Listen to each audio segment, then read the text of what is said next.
Vamos começar então o nosso devocional de hoje em primeira carta de Paulo aos Tessalonicenses, no capítulo 2.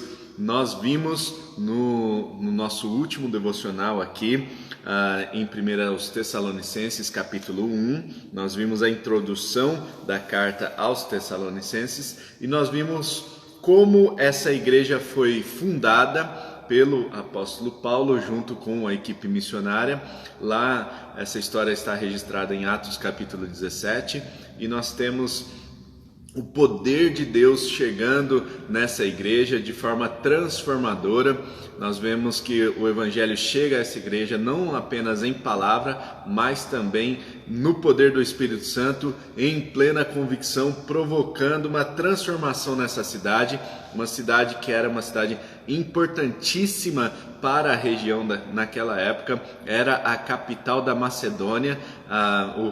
A Macedônia, a Grécia Antiga era dividida em duas partes. A parte do norte era a Macedônia, a parte do sul era a Acaia. E Paulo prega na região do norte, lá na cidade de Filipos. Nós temos a história daquele carcereiro que se converte lá em Filipos. E as coisas, eles sofrem muita oposição, né? As coisas foram difíceis ali na cidade de Filipos. Eles vão para Tessalônica e as coisas não continuam fáceis lá em Tessalônica. No entanto, a palavra de Deus é pregada ali durante 3 semanas. Paulo e a equipe missionária vão nas sinagogas pregando e muitas pessoas se convertem. Muitos judeus, muitas mulheres de alta posição, muitos gregos tementes a Deus, né? Muitas pessoas que não eram judeus, de repente se convertem também ao cristianismo, e a igreja se estabeleceu de uma forma muito rápida lá na cidade de Tessalônica. Nós temos esse relato, como nós falamos em Atos capítulo 17. E agora nós vemos aqui como na carta de Paulo aos Tessalonicenses, como eles foram não apenas transformados, mas eles produziram frutos. A fé dos Tessalonicenses foi tão grande, a forma de receber o evangelho, a alegria deles foi tão grande que produziu muita fé, amor, esperança. Nós vemos a palavra de Deus sendo pregada com poder, com convicção, produzindo imitação. Eles se tornaram imitadores das igrejas da Judéia, também de Cristo, né? Eles manifestavam a alegria do Espírito Santo, eles deixaram os seus ídolos e passaram a servir o Deus vivo, verdadeiro, e esperar do céu seu Filho, a quem ressuscitou dos mortos, Jesus, que nos livra da ira que há de vir. Assim nós encerramos o capítulo 1 e vamos começar hoje o capítulo 2 com a seguinte expressão: Irmãos, vocês mesmos sabem que a visita que lhes fizemos não foi inútil. Apesar de termos sido maltratados e insultados em Filipos, como vocês sabem, com a ajuda de nosso Deus tivemos coragem de anunciar-lhes o Evangelho de Deus em meio a muita luta. Pois nossa exortação não tem origem no erro, nem em motivos impuros, nem temos intenção de enganá-los. Ao contrário, como homens aprovados por Deus para nos confiar o Evangelho, não falamos para agradar pessoas, mas a Deus, que prova o nosso coração. Vocês bem sabem que a nossa palavra nunca foi de bajulação nem de pretexto, pretexto para a ganância, desculpem. Deus é testemunha, nem buscamos reconhecimento humano, quer de vocês, quer de outros. Embora, como apóstolos de Cristo, pudéssemos ter sido um peso, fomos bondosos quando estávamos entre vocês, como uma mãe que cuida dos próprios filhos. Sentindo assim tanta afeição por vocês, decidimos dar-lhes não somente o Evangelho de Deus, mas também a nossa própria vida, porque vocês se tornaram muito amados por nós. Irmãos, certamente vocês se lembram do nosso trabalho esgotante e da nossa fadiga. Trabalhamos dia e noite para não sermos pesados a ninguém, enquanto lhes pregávamos o Evangelho de Deus. Tanto vocês como Deus são testemunhas de como nos portamos de maneira santa, justa e irrepreensível entre vocês, os que creem, pois vocês sabem que tratamos cada um como um pai trata seus filhos, exortando, consolando, dando testemunho para que vocês vivam de maneira digna de Deus, que os chamou para o seu reino e glória. Versículo 13.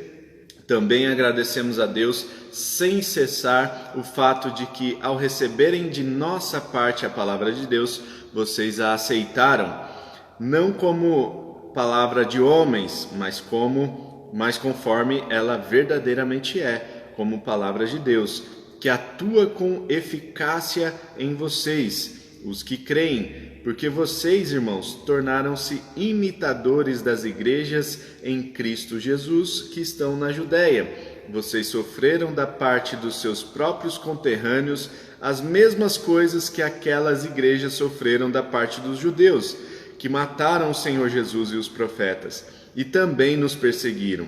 Eles desagradam a Deus e são hostis a todos, esforçando-se para nos impedir que falemos aos gentios, e estes sejam salvos. Dessa forma, continuam acumulando os seus pecados. Sobre eles, finalmente, veio a ira. Até aqui, irmãos, o trecho que nós vamos meditar nessa manhã.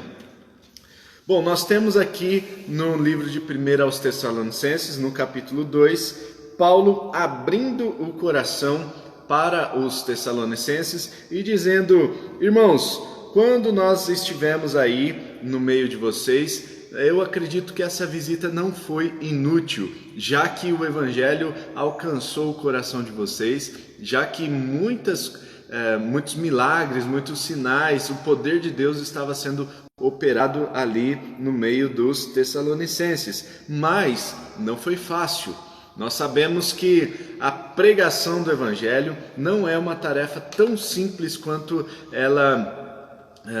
aparenta, né? Nós sabemos que a pregação do Evangelho é uma tarefa a qual todos nós fomos chamados. Ao mesmo tempo, nós recebemos essa tarefa do Senhor Jesus Cristo, nós precisamos ter em nossa mente que nós vamos encontrar oposição. Com Paulo e a equipe missionária não foi diferente. Ele diz no final do versículo 2 que foi em meio a muita luta que o evangelho foi pregado em Filipos e também em Tessalônica. Isso significa, irmãos, que engana-se quem acredita que Deus só abençoa quando está dando tudo certo.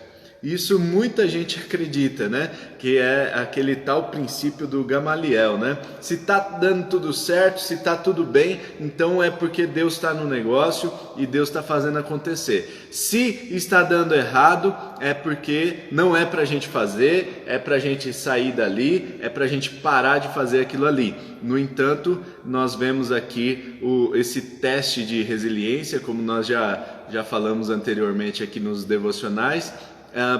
Deus permitindo que algumas lutas acontecessem ali para que a equipe missionária também fosse testada na sua resiliência. E muitas vezes isso acontece conosco, né? Acontece com o povo de Deus. Nem tudo que está dando certo é porque Deus está naquele negócio.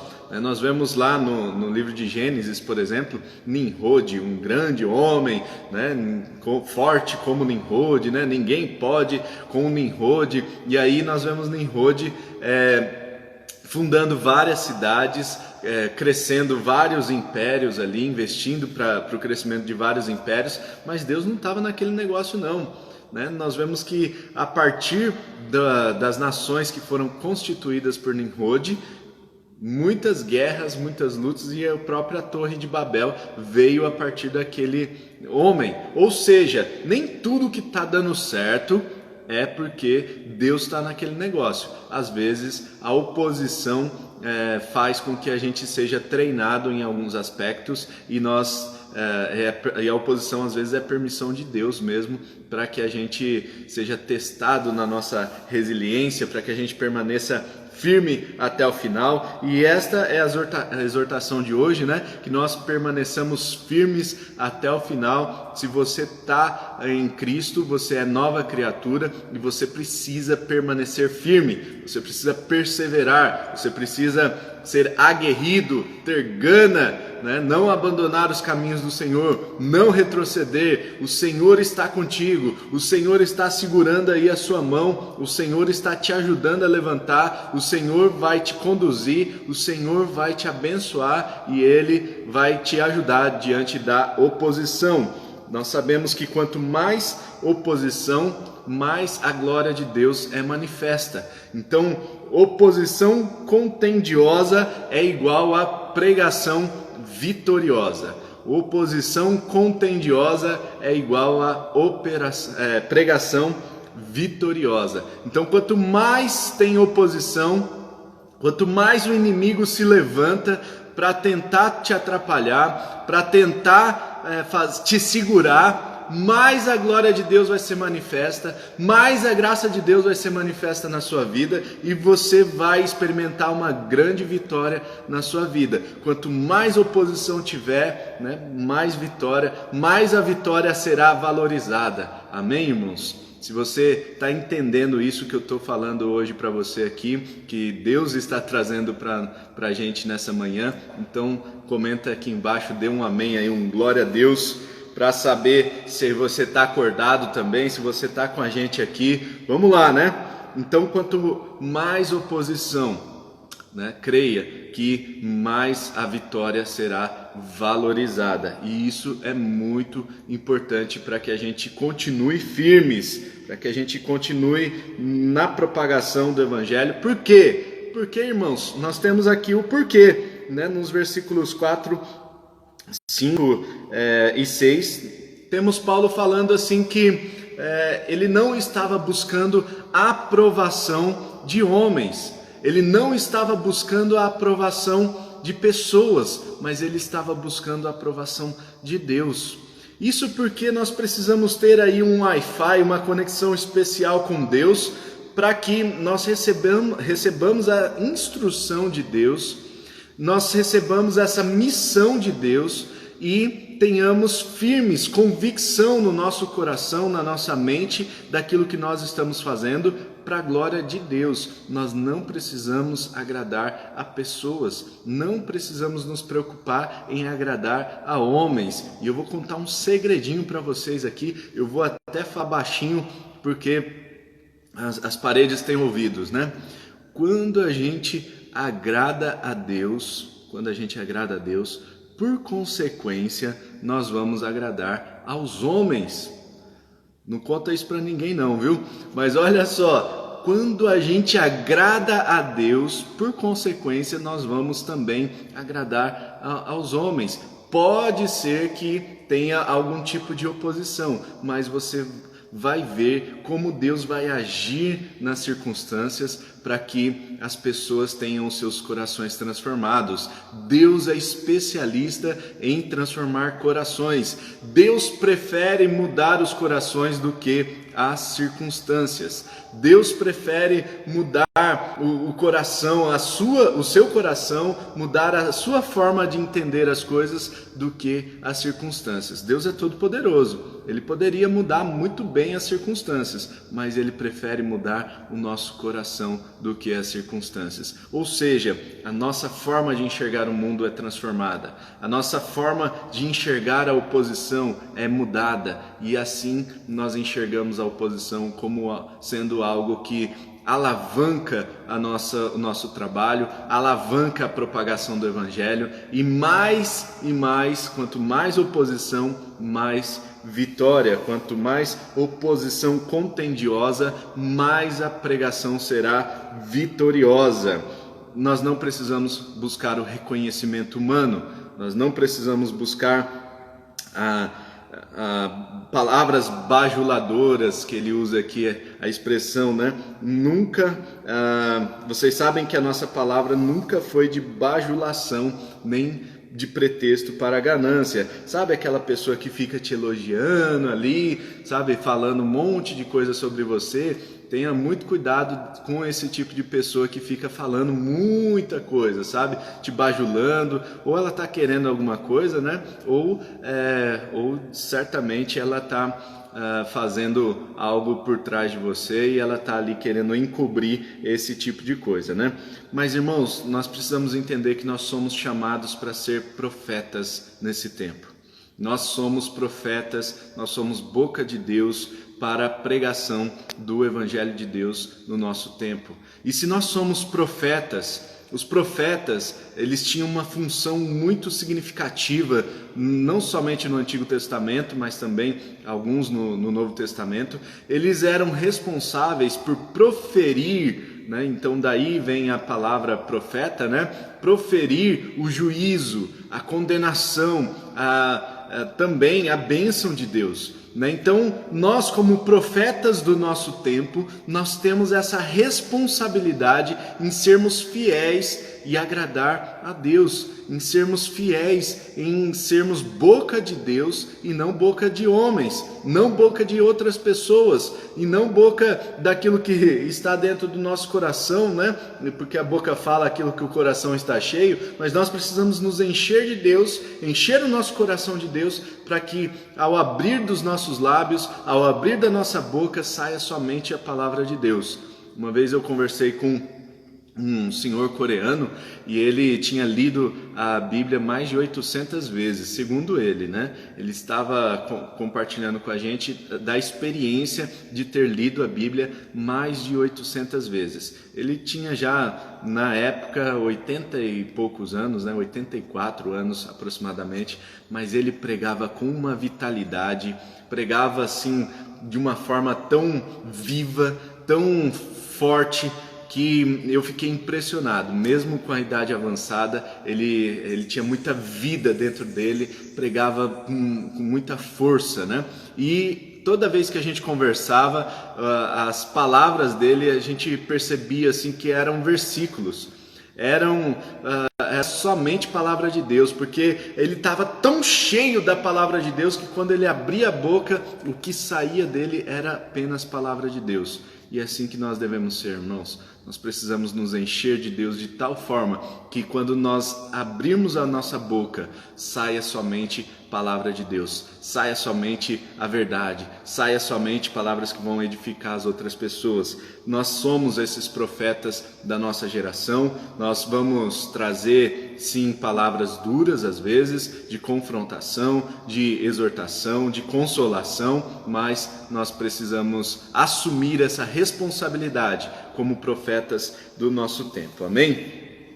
Muitas vezes o profeta, ele é boca de Deus para trazer o juízo, infelizmente, né? Então muitas vezes nós precisamos alertar, e isso é muito importante, irmãos. Como profetas, nós precisamos alertar o povo, né? Então no Antigo Testamento havia lá os profetas que falavam assim: se vocês não se arrependerem, o fogo do inferno vai consumir vocês, né? Então o que é isso, né?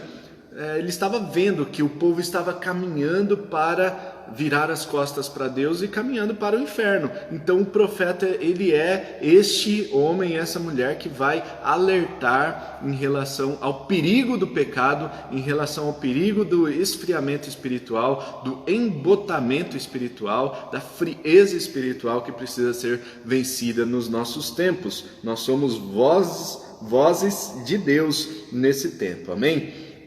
Mais do que isso, Paulo, ele entendeu que ele tinha uma missão. Paulo, ele diz assim: embora como apóstolos de Cristo, né, então ele era um missionário de Cristo, ele pudesse ser sustentado pela igreja lá em Tessalônica, ele poderia ser sustentado pelos irmãos lá de Tessalônica. No entanto, ele percebeu uma coisa: a igreja ali não estava preparada para sustentar um missionário naquele momento. Eles estavam recebendo o evangelho ainda. Eles muito provavelmente estavam numa fase de estruturação da liderança da igreja. O tempo que Paulo passou ali com os Tessalonicenses foi um tempo muito pequeno, aproximadamente 3 semanas apenas. Nessas 3 semanas, eles não tiveram tempo de treinar liderança, de estabelecer liderança para essa igreja.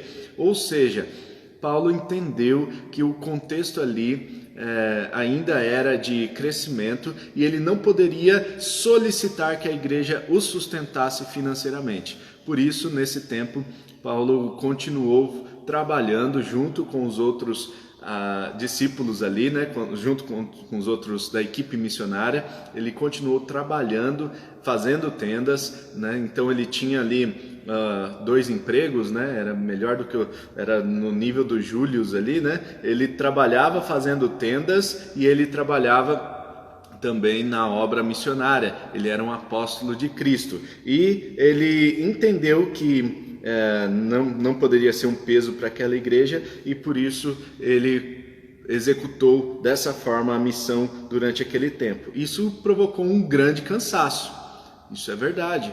Aquelas pessoas que entendem que o seu trabalho é na verdade o ganha-pão para que ele execute o seu trabalho verdadeiro, né, a sua missão a qual ele foi chamado, vai ter realmente que se dedicar duplamente aí, né? Então, existem aqueles que vivem do evangelho, mas existem aqueles que vivem do evangelho no sentido de ser sustentado pela igreja de Cristo, né? Mas existem aqueles também que precisam levantar o seu próprio sustento, precisam trabalhar fora e precisam também executar a missão a qual Deus os chamou. Esses são chamados os fazedores de tendas, né? Aqueles que encaram o seu negócio como uma missão, né? Business as mission. Então, se você está trabalhando, né, não está trabalhando na igreja 100%, se você tem o seu trabalho que não é dentro da igreja, mas é o seu trabalho fora da igreja, não entenda o seu trabalho como um trabalho secular. Eu não gosto nem de usar esse termo, né? Porque tudo que a gente faz é espiritual, irmãos. Tudo que a gente faz. Não é porque você está trabalhando fora que você não está servindo ao Senhor. Você é um servo, você é uma serva, você é um profeta, você é uma profeta do Senhor lá no seu trabalho. E aquele lugar onde você está, você precisa entender que naquele lugar Deus te chamou para provocar uma transformação. Todos os relacionamentos que Deus coloca na sua vida são de alguma forma pessoas que Deus quer que você seja instrumento de transformação, seja agente de transformação para essas pessoas. Deus quer que você leve o evangelho para essas pessoas. Então ele te colocou ali, ele te deu um trabalho para que você tivesse sustento, e esse ganha-pão, né? Esse ganha-pão vai ser também o cumprimento da sua missão. Né? Então nós precisamos entender isso e nós precisamos entender também que isso vai providenciar recursos para abençoar também a igreja, para abençoar aqueles que vivem também das ofertas dos irmãos, enfim, né? Então tem esses dois lados que precisam estar em equilíbrio e nós servimos ao Senhor o tempo todo. Por quê? Tudo é espiritual, tudo que nós fazemos, irmãos, é espiritual. Precisamos ter isso em mente, né? Ainda que isso cause cansaço, fadiga, né? Nós precisamos ficar tranquilos porque nós estamos cumprindo a missão de Deus. Paulo diz também que no meio dos Tessalonicenses eles se comportaram, né, com santidade, com justiça e de forma irrepreensível. E está aqui o grande segredo para a pregação do Evangelho. Nosso testemunho de vida, irmãos. É muito importante que nós entendamos que nós somos chamados para viver em santidade, para viver em justiça e para viver de forma irrepreensível. Amém? Quando nós somos justos, quando nós somos santos, quando nós somos irrepreensíveis, as pessoas ao redor vão falar assim: eu quero ser como o irmãozinho lá. Eu quero adorar o Deus, eu quero servir o Deus daquele irmãozinho, porque quando a gente estava passando por um momento difícil, ele tinha uma paz tremenda.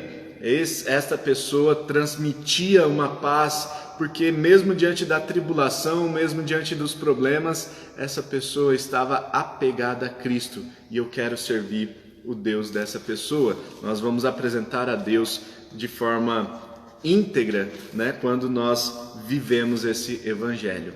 Anteriormente, Paulo usa a expressão como uma mãe que cuida dos seus filhos, assim foi o trabalho de Paulo ali no meio dos Tessalonicenses, e agora ele usa a expressão de como um pai que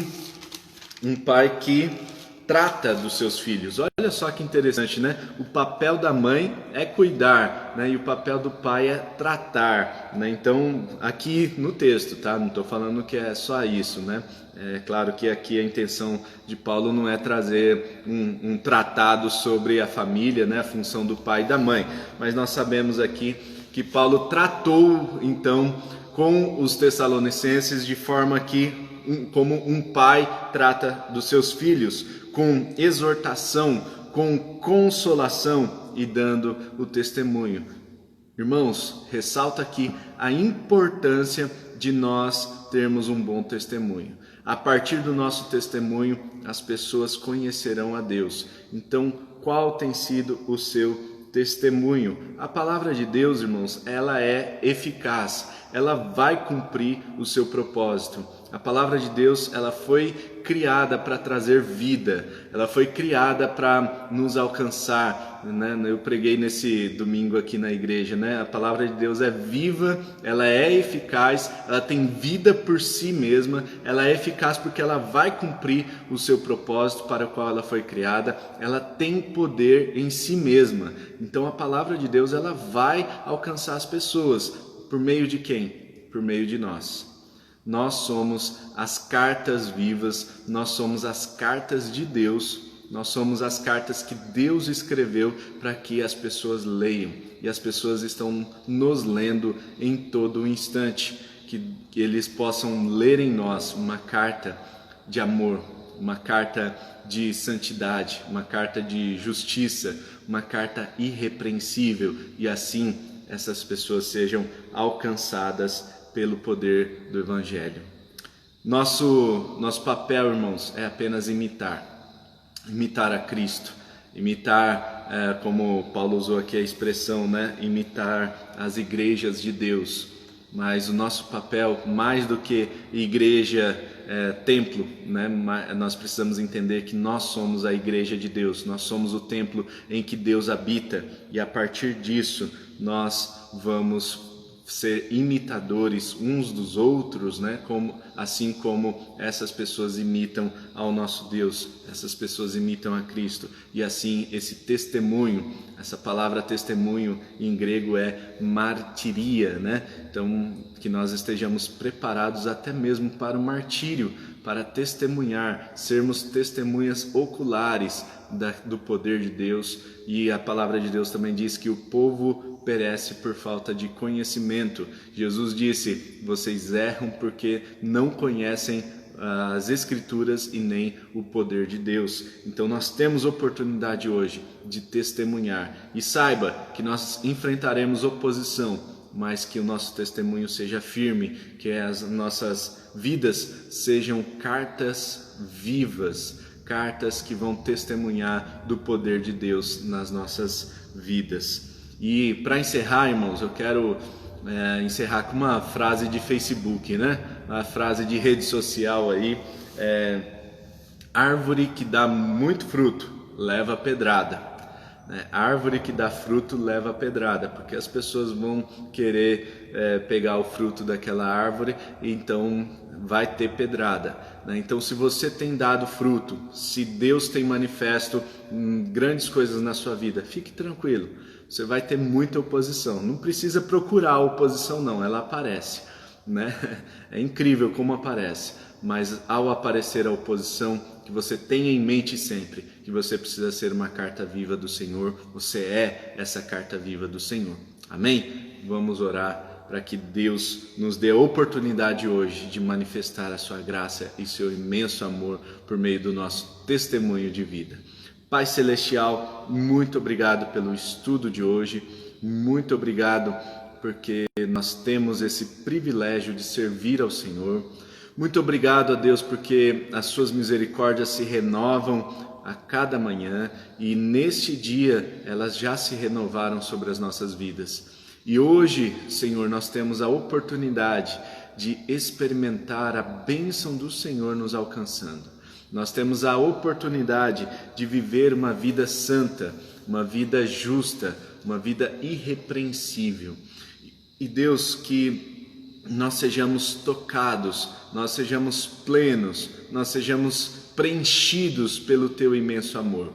Que o Teu Espírito Santo nos encha, nos capacite e nos dê um dia abençoado, nos dê um dia pleno, nos dê um dia cheio, Senhor, da Tua presença, cheio da manifestação da Sua graça. Que em cada palavra que nós proferirmos, seja anunciado os seus desígnios, seja anunciado a sua vontade, seja, ó Deus, a sua palavra viva dentro dos nossos corações.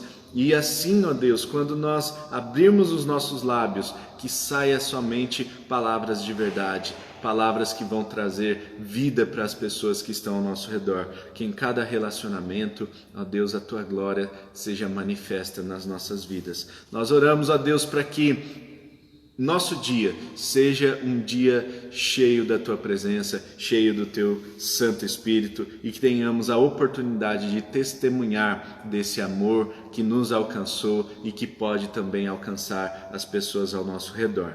Obrigado, Deus, pelo dia de hoje, que o Senhor nos abençoe em cada uma das nossas tarefas, que nós sejamos bem-sucedidos e prósperos e que a paz do Senhor encha as nossas vidas em nome de Jesus. Amém e amém.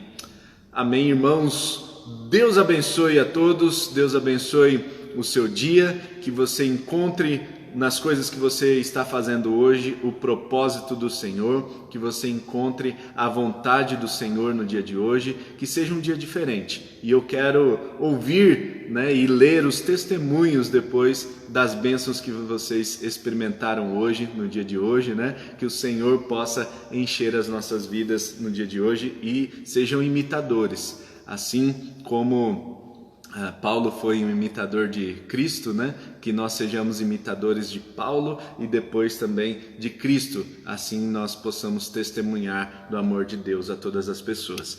Até amanhã, 6:30 da manhã, um forte abraço, Deus abençoe, tamo junto, tchau!